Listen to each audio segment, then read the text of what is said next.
Hello student, তোমরা যারা class 12 অর্থাৎ দ্বাদশ শ্রেণীর থার্ড সেমিস্টারের ছাত্রছাত্রী আছো এবং তোমাদের রাষ্ট্রবিজ্ঞান সাবজেক্টটা আছে, তোমাদের জন্য আজকের ক্লাসটা খুবই গুরুত্বপূর্ণ। তোমাদের ক্লাস 12 অর্থাৎ দ্বাদশ শ্রেণীর রাষ্ট্রবিজ্ঞানের থার্ড সেমিস্টারের সিলেবাস নিয়ে আলোচনা করব। তোমাদের সিলেবাসটা ইংরাজিতে লেখা আছে, সেক্ষেত্রে অনেকের বুঝতে সমস্যা হচ্ছে। আমি সেটাকে বাংলায় আলোচনা করে দেব এবং তোমরা জানো তোমাদের এটা সম্পূর্ণ হচ্ছে এমসিকিউ পেপার। এটা হচ্ছে এমসিকিউ পেপার, আর প্রথম থেকে তোমাদের ভালো করে পড়াশোনা করতে হবে, কারণ যে সিলেবাসটা তোমাদের আছে এই সিলেবাসের কিছু অংশ আছে যেগুলো কলেজে পড়ানো হয়, এগুলো স্কুল লেভেলে আগে ছিল না। তোমাদের জন্য সম্পূর্ণ নতুন সিলেবাস, ভালো করে তোমরা পড়াশোনাটা করবে এবং এবারে তোমাদের আবার বাইরের স্কুলে পরীক্ষা দিতে যেতে হবে, সুতরাং তোমাদের জন্য একটু কঠিন হবে। তাই প্রথম থেকে সিলেবাস বুঝে ভালো করে পড়াশোনা করা শুরু করো। দেখো, প্রথম যে ইউনিট আছে, তোমাদের টোটাল সিলেবাসটা কয়েকটা ইউনিটে ভাগ করা আছে। প্রথম ইউনিট যেটা আছে, international relation in the post second world war. World war মানে জানো বিশ্বযুদ্ধ, ঠিক আছে। সেকেন্ড ওয়ার্ল্ড ওয়ার মানে দ্বিতীয় বিশ্বযুদ্ধ। দ্বিতীয় বিশ্বযুদ্ধের পরবর্তী আন্তর্জাতিক সম্পর্ক, সেখানে তোমাদের পড়তে হবে কোল্ড ওয়ার অর্থাৎ শীতল যুদ্ধ বা ঠান্ডা যুদ্ধ। তারপরে দ্বিপাক্ষিকতা বা দ্বিমেরুবাদ। নেক্সট আছে দেখো দ্বিপাক্ষিকতার সমাপ্তি অর্থাৎ দ্বিমেরুবাদের সমাপ্তি। মার্কিন যুক্তরাষ্ট্র এবং সোভিয়েত ইউনিয়নের মধ্যে যে দ্বিমেরুতা চলছিল 1991 সালে, সেটা সমাপ্তি হয়েছিল, সেটা জানতে হবে। এবং জোট নিরপেক্ষ আন্দোলন অর্থাৎ দ্বিমেরুবাদকে কেন্দ্র করে যে জোট নিরপেক্ষ আন্দোলন হয়েছিল সেটা। নেক্সট হচ্ছে দেখো, নেক্সট হচ্ছে ইউনিট 2। আরেকটা বিষয় বলি, তোমাদের কিছু কিছু ক্লাস আমি দেব, আলোচনা করব, যাতে তোমাদের কোনো সমস্যা না হয়। আশা করি তোমাদের সেক্ষেত্রে অনেকটা উপকৃত হবে। তার জন্য তোমাদের চ্যানেল সাবস্ক্রাইব করে সঙ্গে থাকতে হবে এবং তোমরা যদি চাও তোমরা আমাদের পেড ব্যাচেও অ্যাডমিশন নিয়ে নিতে পারো, ঠিক আছে। যাই হোক, তোমরা এখন সিলেবাসটা বোঝো, সব বাদ দাও।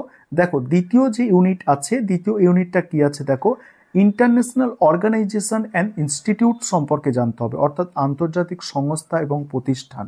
সেখানে আছে ইউনাইটেড নেশন অর্থাৎ জাতিসংঘ আছে, তার লক্ষ্য এবং নীতি। সাধারণ পরিষদ, সাধারণ পরিষদের গঠন কার্যাবলী।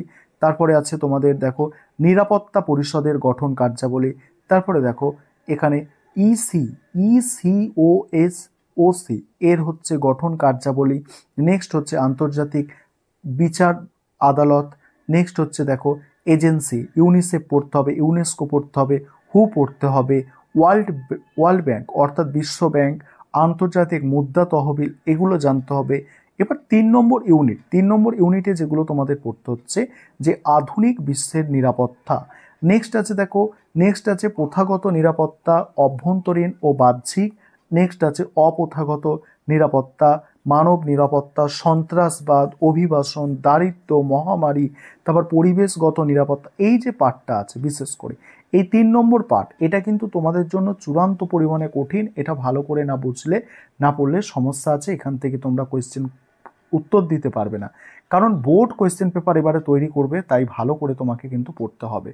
এবার 4 নম্বর ইউনিট, 4 নম্বর ইউনিট তবু মোটামুটি অনেকটাই সহজ আছে এটা। এখানে জাতি গঠনের চ্যালেঞ্জ, ভারত বিভাগের সমস্যা, এটা একটু সহজ আছে তোমাদের জন্য, ভারত বিভাগটা। শরণার্থী সমস্যা, এগুলো নতুন তোমাদের জন্য। দেশীয় রাজ্যগুলির সংযুক্তিকরণ, ভাষাগত ভিত্তিতে রাজ্য পুনর্গঠন, এটা ক্লাস 10-এ তোমরা কিছুটা পড়ে এসেছো যাদের হিস্ট্রি ছিল। তারপরে দেখো ইউনিট 5, ইউনিট 5 থেকে পড়তে হচ্ছে রাজনৈতিক দল ও দলীয় ব্যবস্থা, একদম ইজি ব্যাপার এগুলো। তারপরে রাজনৈতিক দলের সংজ্ঞা বৈশিষ্ট্য খুব সহজ, রাজনৈতিক দলের কার্যাবলী, এগুলো খুব সহজ আছে। ভারতের নির্বাচন প্রক্রিয়া, নির্বাচনী সংস্কার, খুব সহজ পাঠ এটা। তারপরে দেখো ইউনিট 6 ভারতের পররাষ্ট্রনীতি, এটা একটু চাপের আছে, একটু কঠিন আছে। ভারত, এগুলো টোটালি কিন্তু মানে কলেজের সিলেবাস, ঠিক আছে। ভারত ও প্রতিবেশী দেশসমূহ যেমন শ্রীলঙ্কা, পাকিস্তান, বাংলাদেশ, নেপাল, ভুটান, মালদ্বীপ, এর মধ্যে যে সম্পর্ক সেটা, ঠিক আছে। প্রতিবেশী শক্তিগুলো, যুক্তরাষ্ট্র মানে যুক্তরাষ্ট্র সম্পর্কে পড়তে হবে, রাশিয়া সম্পর্কে পড়তে হবে, চায়না সম্পর্কে পড়তে হবে অর্থাৎ চীন সম্পর্কে পড়তে হবে। তারপর ইন্ডিয়ান পলিসি সম্পর্কে কিছু পড়তে হবে, যেমন ভারতীয় পারমাণবিক নীতি, পোখরান 2, ঠিক আছে, পিটি-বিটি, সিটিবিটি, এনপিটি, এইগুলো সম্পর্কে জানতে হবে। এই হচ্ছে তোমাদের টোটাল সিলেবাস।